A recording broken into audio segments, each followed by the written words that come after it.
Mm. I don't know where that is. Pointing to, I hope that's not too far off where we need it to be. Alright, stand still. Not you.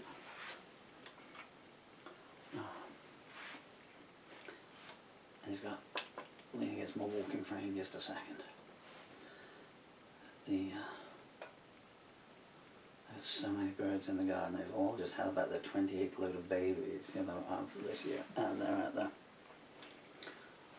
I don't want to move to disturb the babies, you know, it's evening feeding time here.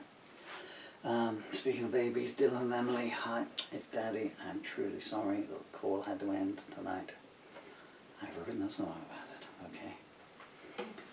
It's nothing to do with you. You just can't empower abusers. Hey, you know what, I was going to sing Because I Don't Care, but I'm going to do a take 4 of a song I've just written called This Grim and Putrid Land. Anything coming out there? Anything coming out there? Hello? I'll do a slow version. I might go into because I'm going to Jiminy Click that. Jiminy Click, thank you, yes. Sorry. I'm trying to introduce some levity into a night that has got none. This is called This Grim and Putrid Land. What? I've only sung it 3 times. I've forgotten the music. 1, 2, 3, 4. A, wasn't it? 1, 2, 3, 4. Eye contact. I haven't sung eye contact in a long time. It's so clever because it's eye contact as opposed to eye contact. There. Please yourselves. Here's a song about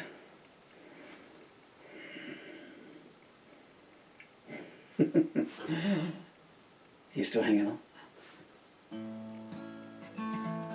About 4 minutes.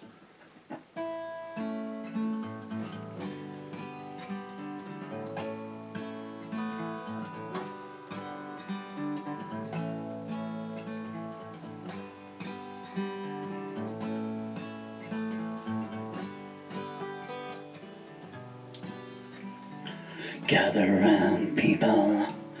Here's a story of a place of false hope and racist glory. It's got no freedom, it's got no pride. It laughs every time another child has died. Babies starve and no one cares. You can kick one to death and they shrug, well, that ain't fair. There is no justice. It's a myth. The rich get richer and the poor get wit. It's a stagnant land run by scum. The sick are left to die just for fun. Your national anthem is a young girl's scream. Abusers gloating, oh man, we're living the dream. Lanyard bigots sneer, what you gonna do? We'll cover up whatever our buddies do to you. Well, guess what the dead are closing in for the kill. I'm gonna dine good tonight on Pork Chop Hill.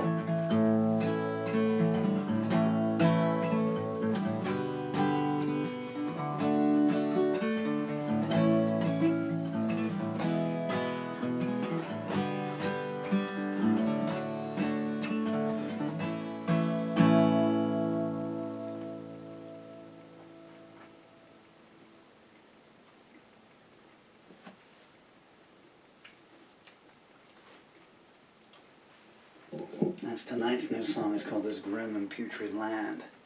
You weren't here last night? Actually, I didn't write a song yesterday.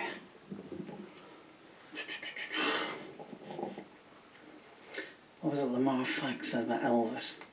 He's got nothing left to do now but die. Oh, who said I'm putting on weight? So well, it looks, I can understand what you're saying. It's not weight, this is my intestines. This is what happens in the end stage of motor neuron disease. All muscles collapse. And that's like 400 miles or whatever you got inside your intestines trying to burst their way through my stomach. That was William the Conqueror, wasn't it? I just need to rest up on my walking frame a second. William the Conqueror was, he was either so fat when he died, or they were really skimping on coffins, that he wouldn't fit into his coffin, and so they kind of jumped on it, you know, to get the lid down, and his intestines exploded and burst, which I thought was, you know, kind of funny, you know. You just wonder if there's like a, you know, Middle Ages commercial, you know. As your ruler suddenly burst his intestines all over the floor, we cleaned one half of Westminster Abbey with new Zoom and the other half with peasants' urine. Okay, let's see what we can do, because I don't care. An interesting pairing of songs. I have no idea if this is even recording because the viewfinder's broke, so I'm just staring at a blank camera at the moment. Yeah, I know, it's still preferable what you're doing. I actually was going to record a song. They would do something. I was going to take my shirt off so you could see the full extent of just how motor neuron disease ravages you. I mean, I know you can see that I've got no arms left and everything, you know. And this isn't double chin, it's my face is collapsing. I'm not trying to give you a hard luck story, I'm just trying to tell you. Don't give in to whatever you've got, you know, just whatever it takes, whatever you've got. It's not much of a piece of advice, but if there's anything that gives you, that makes you think, because it's so easy when you get to a certain point you have no quality of life whatsoever. And you think, oh, just let go. It's like Terry Jack said, you know.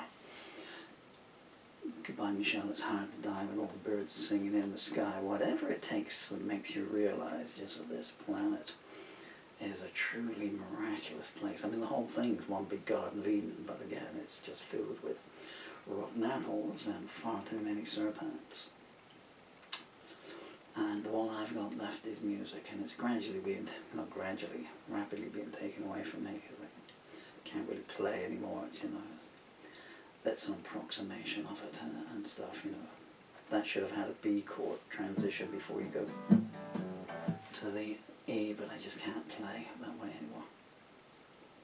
Yeah, so I was going to take my shirt off, but I didn't want to put that image into either your brain and certainly not my children's. But as I say, anything you can find, if you are unfortunate to be suffering from a life-limiting illness, and that take from me, I know you just let it go, and then just think, you know, it might be music, you know, if you're allowed to see your children. That previous song was about, well, we won't go into it. Hopefully the song speaks for itself. And are you all thinking that I'm able to lean at 45 degrees? Let me get my walking frame here, you see. Okay, I think we're rested up enough to go. It's hope that keeps us going. Hope, nothing else. There is no God, so if you think about praying, save your money, save your time, save your breath. I'll pray to God and He'll cure my disease. That's a true story, actually. I was walking, I was shuffling through Yeovil one Sunday morning. It was about a year ago now, because I could still walk with the aid of Bessie here. Bessie, do you want to say hello? Hello! You thought Bessie was my walking frame, didn't you? And it was a Sunday morning. There's a gaggle of, I swear, these guys, they're all there in their suits, and they looked quite an unruly mob, if one might say, you know. And they sort of saw me coming, you know, half man, half robot, you know, poor man Stephen Hawking here. And they just said, do you believe in the Lord? I said, well, I think it's whether he believes in me would be a more apposite question. And banging on, if you believe in the Lord, he can do anything for you. I said, son, I'm sure you're a nice man, I said, but I said, I'm in the end stage of I said, I have advanced motor neuron disease. I just want to go home. I said, if you believe enough, he said, you could throw this away. He said, you could walk. Do you believe that you could? I mean, it's very nice, you know, but the the argument I made to him was, if your God exists, why did he strike me down with this disease in any case, in the first place? What did I do to him, you know?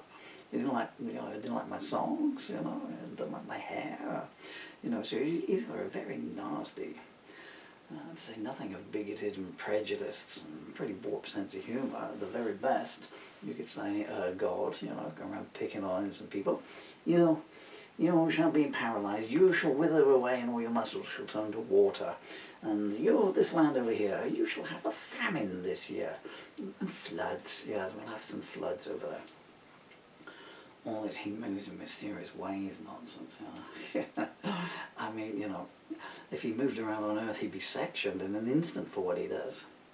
So, you know, anyway, I declined their kind offer of, because I mean, it's a pretty good argument, isn't it? You know, okay, well, I've given you all my money and I've thrown my walking frame away, and I'm just lying here like a beached turtle on the amidst all the detritus of a Saturday night. You know, pigeon food, if you know what I mean, and chewing gum. You did not believe enough, so again, it's all my fault, huh? So I pissed your God off so much he gave me a terminal disease with no cure and no respite that erodes everything around as a human being. And then, you know, you dangle out the hope of, yeah, we can cure you. No, sorry, you just didn't believe enough. It's not a bad idea. So I'll tell you what, all you YouTubers out there, if you all send me £1,000, okay, and I will buy millions of lottery tickets with it, and if you believe enough, the winning numbers will come up, I will win the jackpot, and the person whose numbers I believe were the winning ones, I will send you £2,000, doubled your money. No? Okay, should we get back on some songs? This is called Because I Don't Care. I can't remember what key it's in, and my eyes have seized up now. Is this in A? No, it's in the key of E. That's right. What does that say? It says, write larger, you fool. 1, 2, 3, 4, 5. Is he actually going to get to 6? Is he actually going to play a chord this time? Anyway, so there I was. I use a plectrum. I'm so sorry. That wasn't deliberate, that one. 1, 2, 3, 4, 5.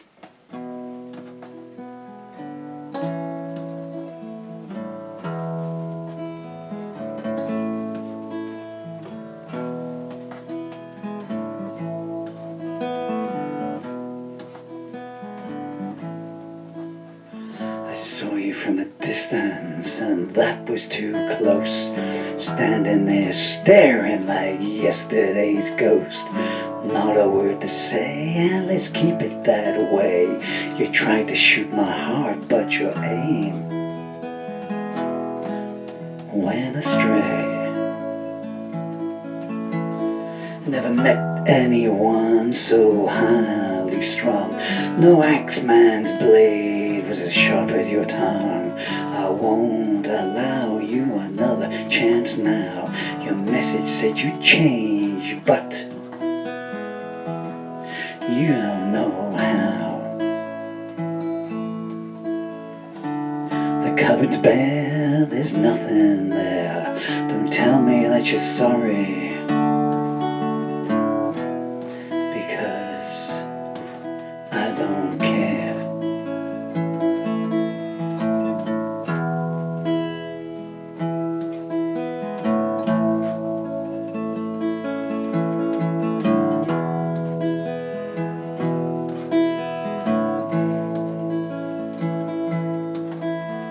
You keep looking west because I'm heading east.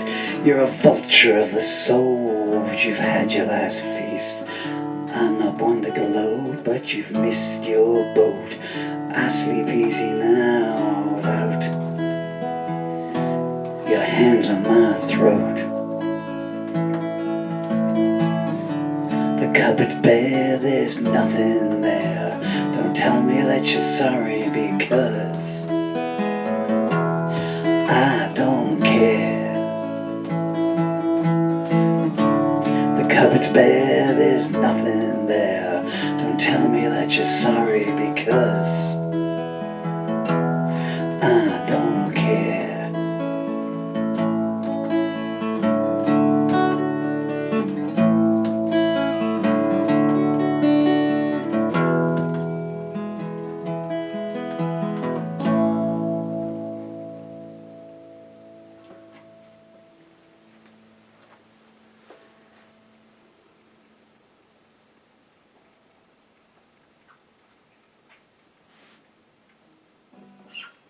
Want to hear another one? Oh, critics. Well, turn off. I didn't say I wasn't going to play one. You said you don't have to hear one. That's entirely your free will. I'm in the mood to play As Ye Sow, So Shall Ye Reap. But I won't do it full on, full pelt. It's not that I don't want to. It's that it hurts in more ways than you can imagine to do so. It hurts to live in a land where such a song needs to be written. Yet more children put to the sword in this land again today. 1, 2, 3, 4.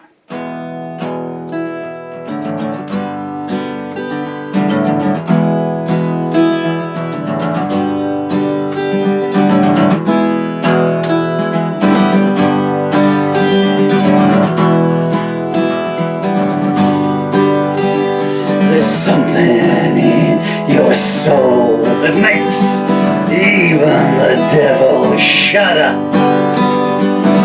There's venom and there's vitriol in every syllable you utter. I don't know why you wake up, let alone how you sleep, but always know that as ye sow,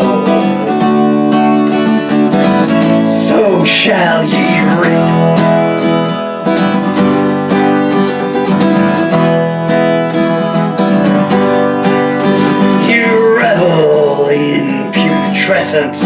And slake your thirst in innocent tears. Your unholy essence has shadow-drenched their years, but I will pull them free from you and safe I shall them keep, and know that as ye sow, so shall ye reap.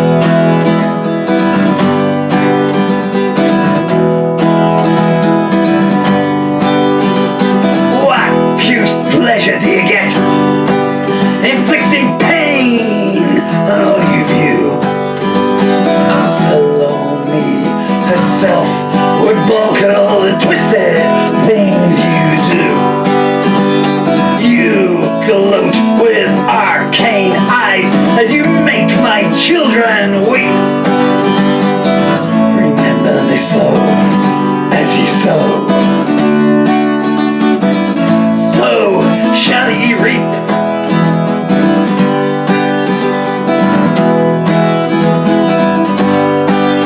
When blind justice finally comes calling, black and even up the scales, on that day your bed will be unmade. It will be your screams for mercy that will be to no avail. You'll not escape the pit you dug. You've made its walls too steep. It's foretold that as ye sow, so shall ye reap.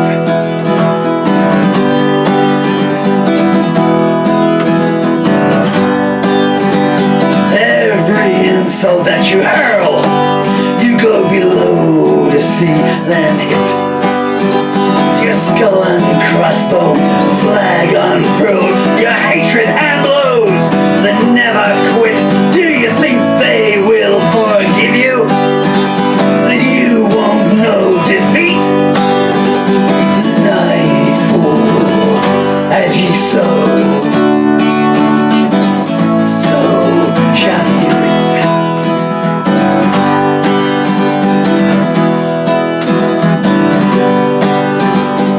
Where can you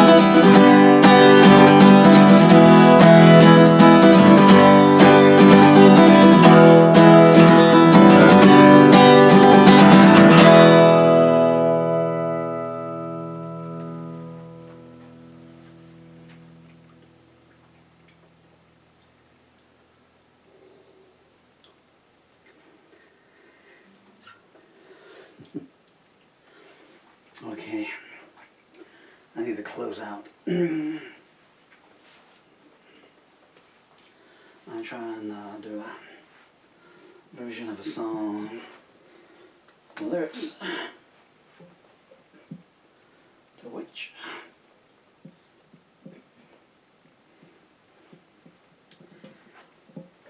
Confucius, he say, man with no leg muscle should not attempt to do the waltz of the Toreadors. Need a G harmonica. Yeah. Oh, this is a G. It is. Because this song's in G. I'll probably sing it in B diminished though. Okay, this is a... let's just get on with this so I can collapse. The lyrics to this were written by the extraordinarily beautiful and mega talented young lady behind me. My 9-year-old daughter. Well, she's 10 now. She was 9 when she wrote it. And it's called Where Does the Sun Go To at Night? Shall I finger pick this or shall I play with the plectrum? What do you reckon? The trouble playing with the plectrum is because my fingers are numb. I keep dropping. So as my fingers don't work, they don't tend to drop off mid-song. Still, there's a first time for everything. I've got so far away from the original arrangement of this.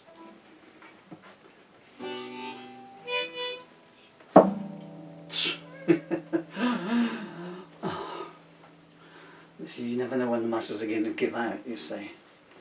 The number of, if you want to give an example of just how much bicep I've got left. I won't show you in person, but that's... So, my arms are thin and my son's and he's 11.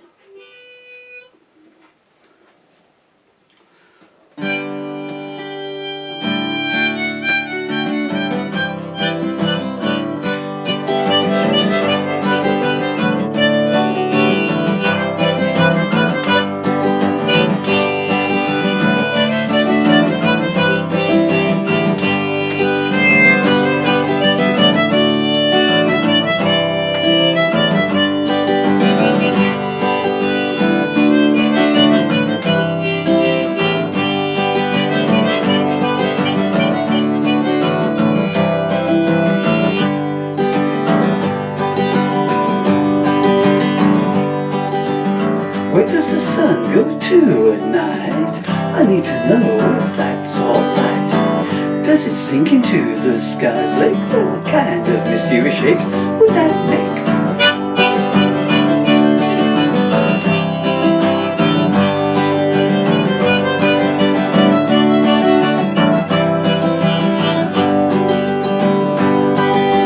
Oh, and what secrets does the sun hold? I guess I need to wait to be told. Does it turn into the moon? They say if I'm patient, I'll find out soon.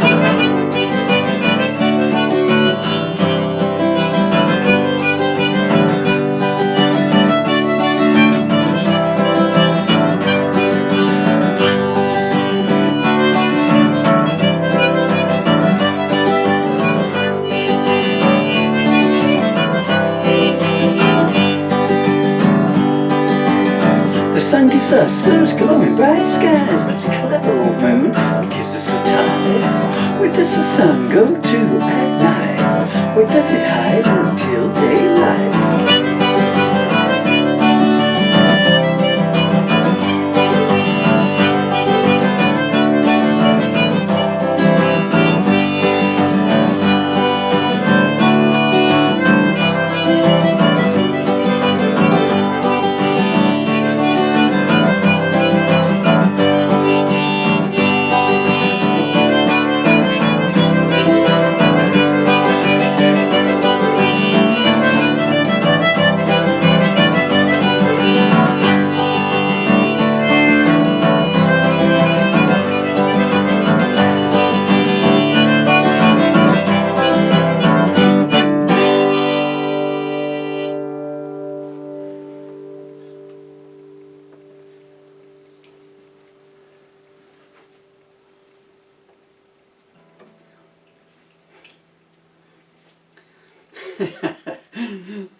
That was way too fast for what it should have been. There's actually two versions of that, because when my daughter and I wrote it, well, my daughter wrote, here's a true story, I'll tell you a little story from it. So on this 2 minutes a week, I'm allowed to speak to my children, despite never having committed a crime in my life. Well, multiple accounts of singing out of tune, I guess. No criminal convictions, no arrest, one speeding ticket in 1994. That's the extent of my criminal activity in 63 years on this planet. But I made the mistake of getting ill, and then to compound my felony, I was misdiagnosed by a doctor for 3 years. And then when it became apparent that I had a serious autoimmune muscle wasting disease, I ended up in a coma in Yeovil Hospital. This is just getting a self-pity tale here, isn't it? It's a true story though. And but I survived. I came out of the coma. I was in hospital for about 6 weeks, I think, and did a little bit of soul searching when I was in there. You know, like parasites. Yeah, I mean, I'll tell you this story. So at the time, because I couldn't get any support or anything, and there was a charity, a neurological disorder charity, that was supporting me. By supporting me, they come round once a week and kick me to see if I was dead.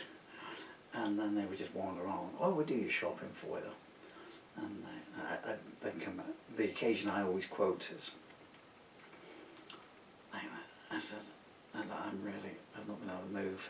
I can still eat food then, because I can't eat solid food anymore.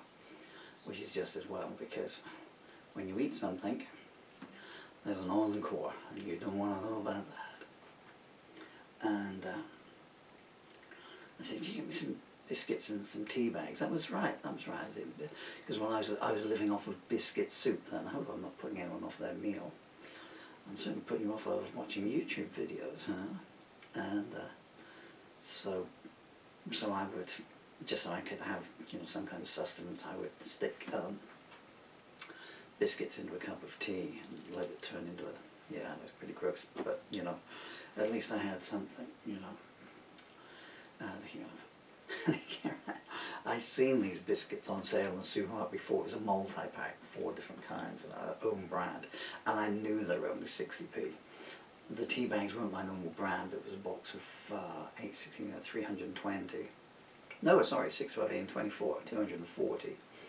And I don't think they can have been more than, you know, £3. And so the boyfriend of the charity worker, she was out there doing something, and he came and he tossed them down on the table in front of me. I was lying on what is my bed. Used to be a sofa in the old days of bed, gasping for breath. If you ever hear the song of mine called So-Called Friends, I lay there gasping for each breath. That's what that pertains to. And not, can I help you, or do you need anything, or can I make you a cup of tea, can I open the biscuits for you? And he just tossed them on the table, and he went to my wallet, and he sits up there, he took a £20 note out. I mean, it's a 6-mile drive, so a 12-mile round trip, and if he lives a mile from the supermarket, you know. That was one expensive packet of biscuits. And then, while he's doing that, his partner comes in from the kitchen. She says, look, leave, name omitted, look, it's got a whole salmon, it's got a whole salmon. Mitzi will love this. What she'd done was she'd gone through my freezer, and there was a whole salmon that I'd bought from the supermarket in the days like this. And it was in there, because I was expecting to see my children one last time that Christmas, but of course, you know. Hi, my train's been cancelled. Can you bring them down to Yeovil? Because yours hasn't been cancelled. I bought your train tickets and I'll pay you. I'm not doing that. You'll never see them again. Well, every night in my dreams. All these are true stories, folks. Go back and listen to As Ye Sow, so shall ye reap. And so she not only ransacked my freezer, what was she doing going in my freezer, you know? And taking on the whole salmon. But when she said, Mitzi will love this, Mitzi was her kitten. So I'm starving to death on the sofa. You're a charity worker, but it got pretty bad. I had some money in the house, and I texted him from the hospital saying, look, you know, I've got this money, can you get it out, just because I can't lock the back door's unlocked, you know. And it was my funeral, money to pay for my funeral. And I got a text message, 8 o'clock, yeah, I've got it. There's no trouble coming around fast enough to get that on. It was about it was $2.5 grand, I'll tell you the truth. Who am I to tell you any lies? And then I didn't hear from him for a couple of days, and I texted. So that was the Wednesday. I left it the Thursday, and I texted on the Friday and said, is there any chance you could actually come to the hospital and see me? An hour later, any chance? Guys, you know, if you could just come in, I could do it with a toothbrush. Oh, we're in the Lake District, we got a last minute holiday. I see. So,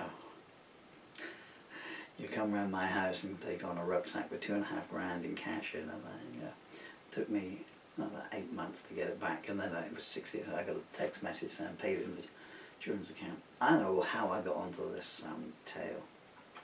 It all interconnects with the songs. I think I should just get out of here. I'll tell you what, I'll leave on a happier note. I'll do this. Oh, that's what I was saying, yeah. So there was 2 versions of this. Let's just get back on track. So my daughter and I were writing this over at the telephone. That's what I was saying, yeah. So because I got ill, and they said, don't let him see his father, his children ever again. Well, more importantly, don't let the children have a father. You know. So you see all these songs tie in. How are you abusing me? Yeah, it's fun for you, but it's the children that suffer because they got to carry that for the rest of their lives, you know. Do you think they'll forgive you? You'll not escape the pit you dug. That's out to all abusers. So I did my own words to Emily's song because I couldn't think of hers.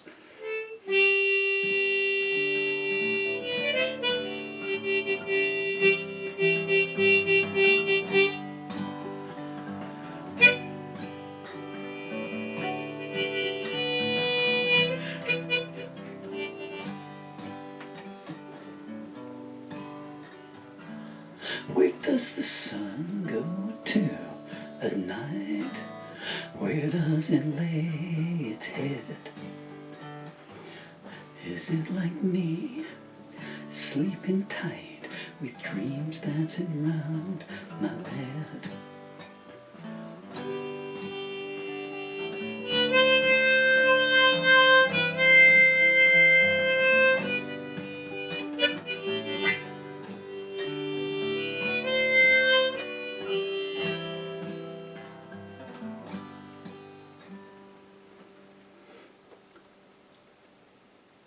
Luckily I'd filmed the conversation with my daughter, so I was able to transcribe the lyrics down and sing versions of the song that so many of you love, and I'm so grateful to you.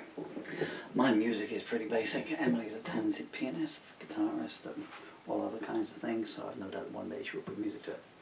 I've been Paul Murphy. If you've watched all the way through to here, thank you so much. You've been very kind and generous with your time. Peace and love and harmony. And forgiveness is very, very, very difficult sometimes, I know. Take it from me.